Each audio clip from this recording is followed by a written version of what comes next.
What's up? Welcome into your Buckeye Rush Hour for a Monday, June 26, 2023. Thank you for joining us, me, whatever. Today, we're ranking Ohio State's 2023 position groups according to Phil Steele's magazine. Just picked it up the other day. So I went through all the position groups. He has them broken out by quarterback, running back, receiver, O-line, D-line, linebacker, secondary, so he combines safeties and corners there, and special teams. Notice no tight ends on here. So Phil doesn't like to throw to the tight end, apparently. But anyway, so those are the groups that he has. And I'm going to give you Ohio State's rankings and then some other glaring things that jumped out at me. Like other teams that are maybe, in my opinion, unfairly ranked above Ohio State, So let's kick it off here. I assume this one hurts the most. This is the most frustrating. It's got Ohio State's quarterback unit at 43. If you want to base it just on experience, I get that. But have you watched Ohio State football in the Ryan Day era? Last 5-6 years since he took over as OC and QB coach. I think it's preposterous. I want to see the end of the year individual unit rankings because that's going to tell me more. But this is 43 for an Ohio State quarterback room is just asinine. Yeah, I was looking to see, and I don't see Alabama in here in his top 65. He gives you the top 65 in his magazine. Here it is, 41. So if Bama is 41, they have guys that have actually played games. Kyle McCord has played one. So I guess he's going on, I don't know, experience, or it can't be recruiting rankings or anything like that. He's got Michigan at 18. He's got a ton of people. Clemson, 28.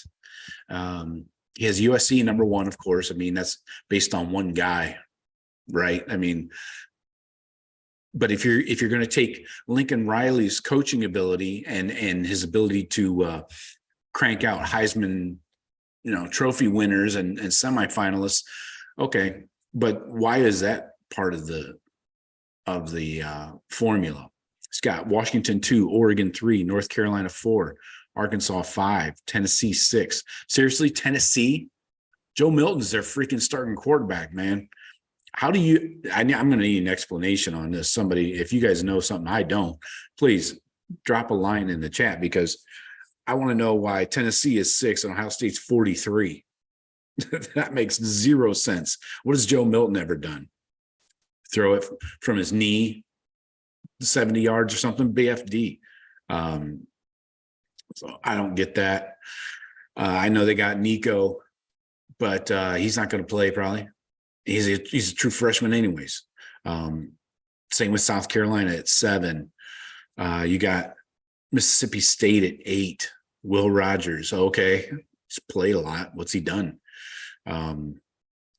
UTSA is up there. Utah, Texas. What's Quinn Ewers done? The Canes at 15. What's Tyler Van Dyke? Seriously. I strongly disagree with this quarterback ranking. And I hope it gets better from here. Otherwise, I'm just going to throw this magazine right in the fucking trash. All right, let's talk running backs. Okay, this looks a little bit more normal. Buckeyes at number 2. You got Travion. As a freshman, had over 1,200 yards. Injured last year, we know, had just over 500. Same with Mayan, but they've gotten a lot of carries. Dallin Hayden chipped in last year and had over 500 yards, 5-yard average. Then you got Chip Trainum also chipped in there. So he provides the depth. Evan Pryor, we haven't really seen it all. So a lot of depth here. So I'm guessing that's how he gives the Buckeyes a number 2. Number 1, of course, is Michigan, just because of their offense. They've got 2 good running backs, Blake Corum, Donovan Edwards. So no major issues from me on that. Penn State's 3. So Big Ten goes with the top 3 there in the country in the running back room. Arkansas is up there, not surprising. Wisconsin, you got Braylon Allen. Georgia, of course, not surprised. Again, offense. Clemson at 8 is confusing. USC at 9. What have they done at running back? I haven't seen much out of those 2 teams. Will Shipley is a fast guy.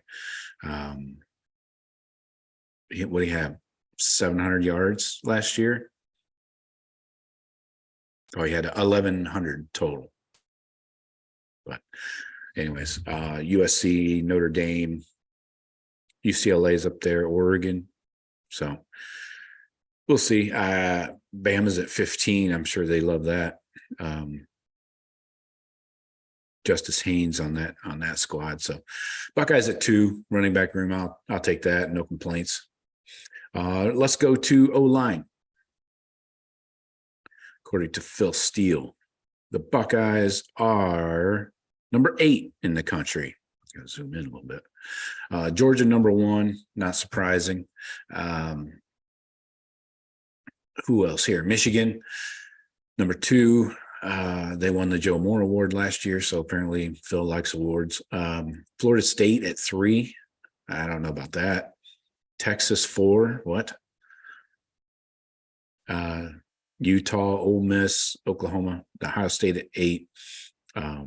So even after losing a couple of draft picks, 3 guys to the NFL overall,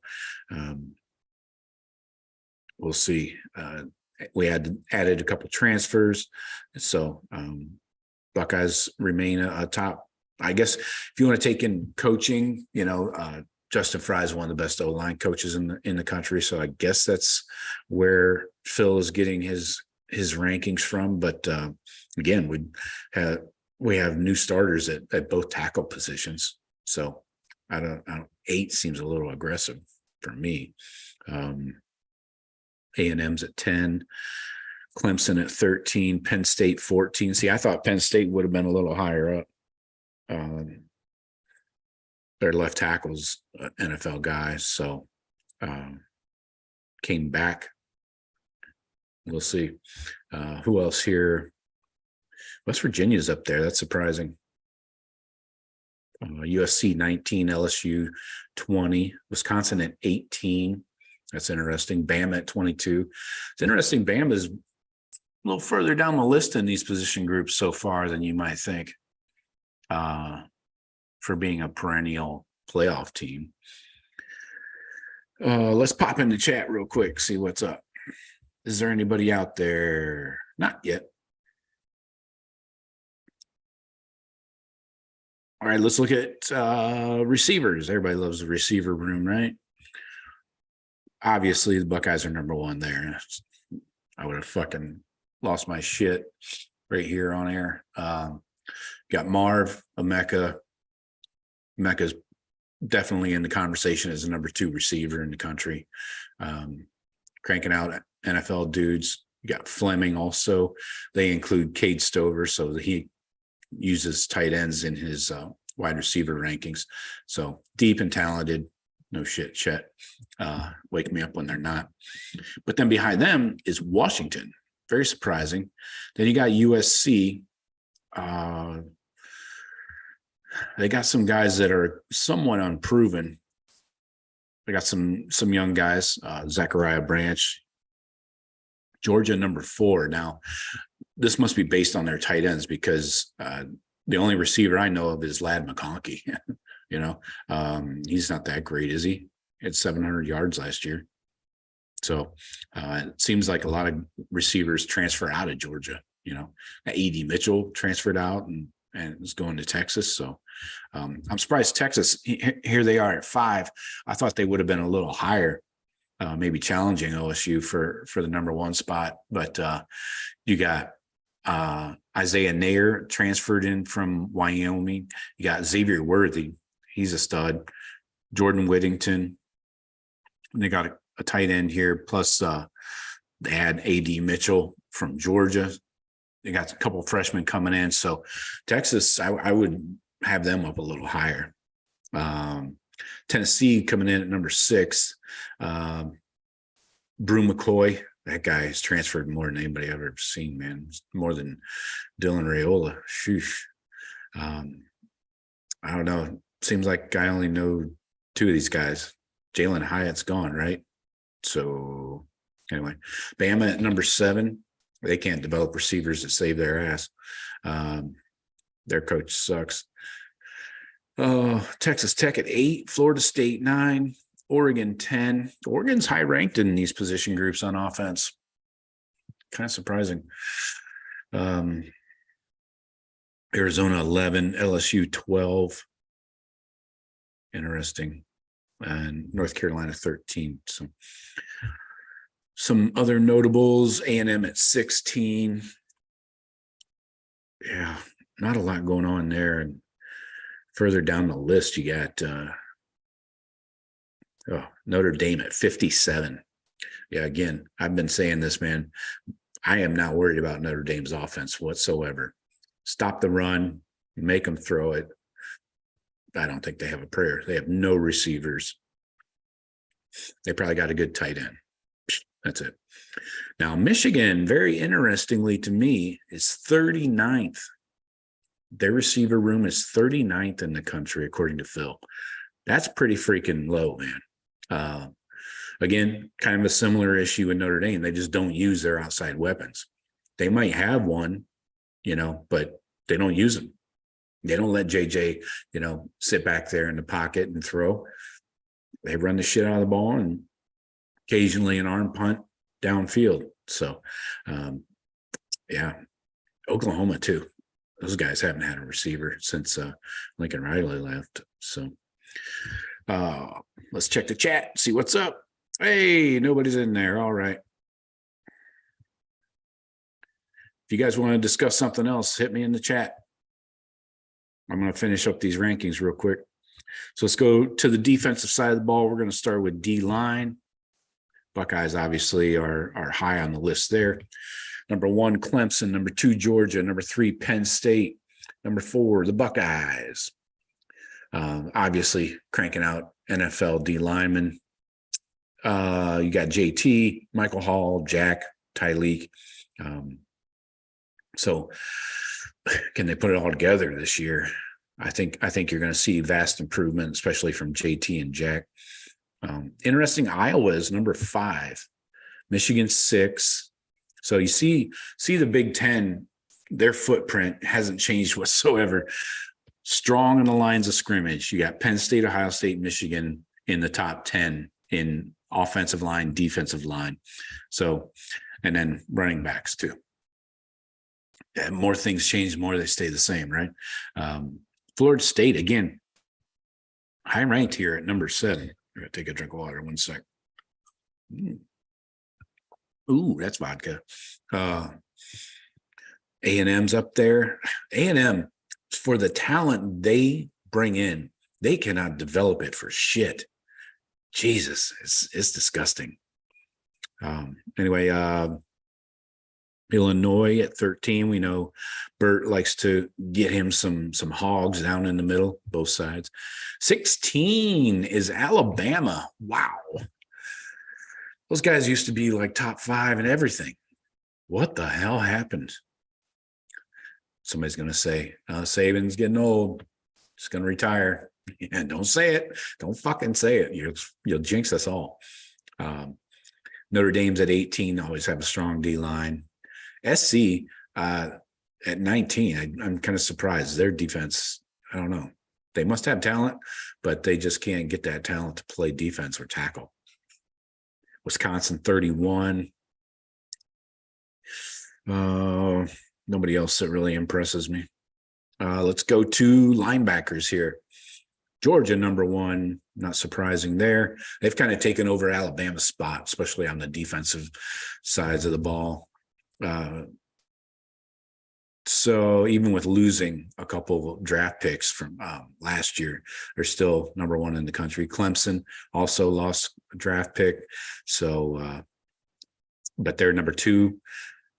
LSU, 3. Interesting. Penn State, 4. They always have good linebackers. Ever since we gave them Micah Parsons.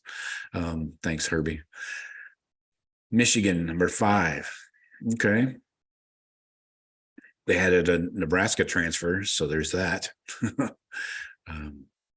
They still allowed, they were inexperienced last year at linebacker, he says, but their D still allowed 292 yards a game. It's not that great, is it? I guess it's under 300. But Wisconsin 6 at linebacker, Notre Dame 7, Ohio State 8. Obviously, you got Eichenberg and Steele coming back. What else here? Both those guys will probably be All-Americans. CJ Hicks didn't. Phil says CJ Hicks played some as a true freshman. No, he didn't. Phil didn't play a single snap on defense. Played all special teams. And you also have Cody Simon coming back, but I wouldn't expect to see a lot of Cody unless there's an injury. USC at 9, again, highly ranked Trojan defensive unit. Still can't tackle. Guys, got some tackling dummies in your fucking practice facility or what? Texas number 10. So Texas is starting to improve that defensive side of the ball. We'll see what they can do with it. Florida State up here again in the top 15. Michigan State's up there. Won't do them a damn bit of good. Bama, again, 16th at linebackers. See, now he's just fucking with us because he's going to rank Bama low in everything. And Saban's going to use it as fodder. He's going to go post this in all the locker rooms and everything and the weight room. Look what they think of you. You suck. They're going to come out and kill everybody. But anyway, who else here? Nobody else that really stands out. Miami's at 28. I thought that Mario was building up that defense, huh? Not yet. Iowa, 36th at linebacker. Usually they're a little higher than that. Nobody else exciting in the top 65. So let's go to DBs. Let's talk secondary. Starting off, we got Penn State, number 1. That's interesting to me. Kalen King, okay. You do realize you lost Joey Porter, right? Anyway, Georgia, number 2, of course. Clemson, 3, Bama, 4. There's Bama in the top 5 for something. Because they got Kool-Aid man, and Caleb Downs at safety. A&M at 5, again, wasting talent. Iowa, 6th. Man, those guys can get some interceptions, can't they? Michigan, 7. Okay. That's going to be interesting. I know they got Will Johnson, but I haven't seen anybody else in that secondary that worries me. Then Florida State at 8. Again, Florida State in the top 10. Notre Dame at 9. Why? What? Auburn.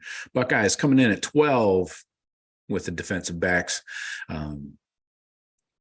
Now, we haven't had a number 1 draft pick in a bit. So we'll see. We'll see if Jim Knowles' defense can get these guys rallied up with some man-to-man coverage, lock down these receivers.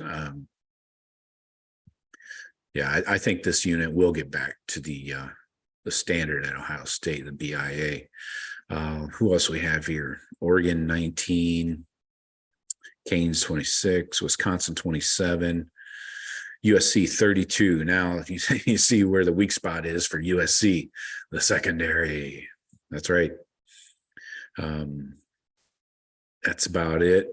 Let's go special teams. I don't want to talk about it. No, you're going to talk about it. I don't want to talk about it. Special teams. Ohio State, 66th. Pathetic. Fire Parker Fleming now. Jesus. This is disgusting. Of course, Iowa's 2nd. Texas 3rd. Bama 4. San Diego State cracks a top 5. Notre Dame 6. Look at this. Losers. Yeah. Where's Michigan at? Michigan. I don't. Oh, there they are. 32. Gonna have to start sleeping over at some more kickers' houses there, Harbaugh. Yeah. Nobody else exciting. USC is 57. So maybe they should switch special teams with their defense. Make the punter go tackle people. Let the linebackers kick extra points. I don't know. Call me crazy. Hey, we got some people in the chat. What's happening? Travis, I.O. What's up? Cowtown Customs in Coshocton. Travis is in Dayton. Good to know. These are Phil Steele's rankings. Just picked up his magazine last week and just going through his position groups one by one. Travis is asking if anybody that will let him bow hunt. Sure, come down to the beach. You can hunt anybody you want. Travis says that Notre Dame does have a good secondary. They locked down our receivers better than anyone last year. Yeah. I just it's always surprising. It's kind of jarring actually to see Notre Dame in a top 5, top 10, secondary list. Usually you think of the front lines, in the trenches, maybe linebackers with Notre Dame, but they've got some good DBs. But what do you guys think? Fire Parker Fleming? Hire James Laurinaitis? I think you kind of have to, right? 66th ranked special teams in the country. I respect Phil Steele. I mean, he's been doing this for decades. But yeah, I can't believe that the quarterback room is 43rd in the country. Eesh. We'll go for a few more minutes. You guys got anything you want to talk about? Travis, Cowtown.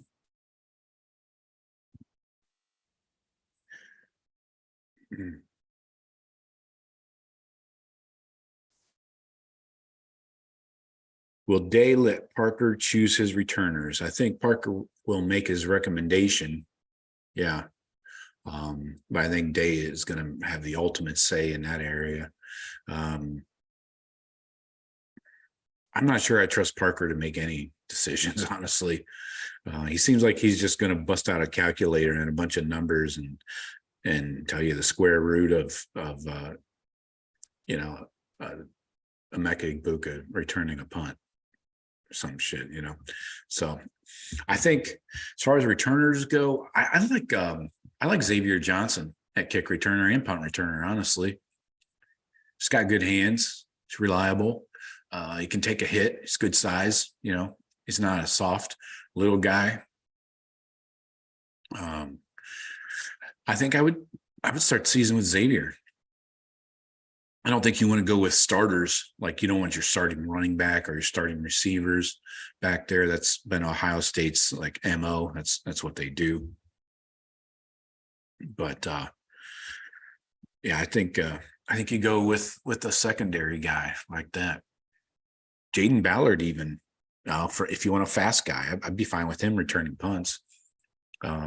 Think he's a little too slender, a little too slim for kick returns. You're going to get lit up by some big dudes. Yeah, exactly. Travis. Ballard returning. He is fast as fuck. I would put him at punt returning. They say, the guys in the receiver room say he has some of the best hands on the team. So I feel fine him returning kicks, but I think punt returning is probably more important than kick returning. And on kickoffs, most of the time, guys are just going to fair catch it anyways and get it at the 25. It's rare that we see a return on the kickoffs. So then you got punt coverage, Ballard could be a good gunner since he's so fast. Get down there, down that ball inside the 5. A lot of times you see corners like Hancock out there. So yeah, the gunners are key. You got to be able to get down there, bat that ball out of the end zone, down to the inside the 5, and then your return game, punt return. So I'm not worried about our kickers as much. I think Parker Lewis is solid as a field goal and extra point guy. And then what's that? Jaden, the kicker that does the kickoffs, that guy, the guy that did it last year. Fielding, that's it. He's fine. I got no problem with him. Just keep it in bounds. Don't kick it out of bounds. That's all you got to do. Kick it deep. Let them fair catch it. That's what they're going to freaking do anyway. So, yeah, I'm all for Ballard getting in there.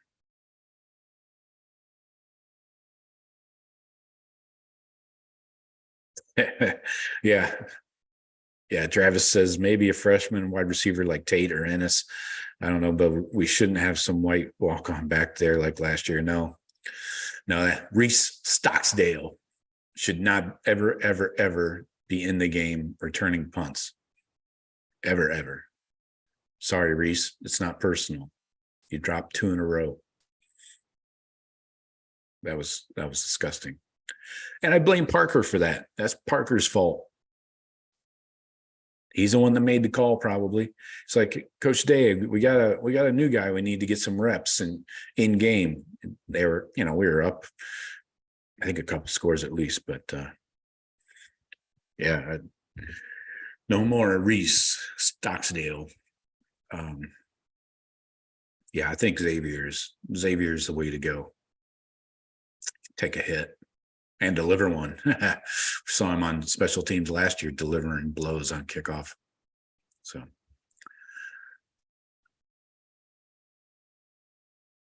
he put who? Chip back there, yeah. That kick returner, yeah. I'm fine with Chip too. He's got good wheels, that's for sure. He definitely is not going to get taken down easy. So kick return would be good. Maybe X-Man or Ballard at punt return and Chip at kick return. I'm good with that. Yeah, Cam Martinez, that's another one. I don't know why they haven't given him much of a chance at all. I would be fine with him returning punts. But again, he's more slender like Ballard, so you can only use him on punts. You can't use him on kicks. So yeah, X and Chip. I agree. So all right, boys, 5:00. Time to punch it. Get the hell out of here. I'll talk to you guys tomorrow. Check out the Daily Blitz. We're going to be talking, what is tomorrow? Tuesday? Recruiting update. We're going to talk about what happened over the weekend with the official visits. I'll give you the latest updates and where we stand with those 4 guys that did not commit. So I'll talk to you guys later. Go Bucks.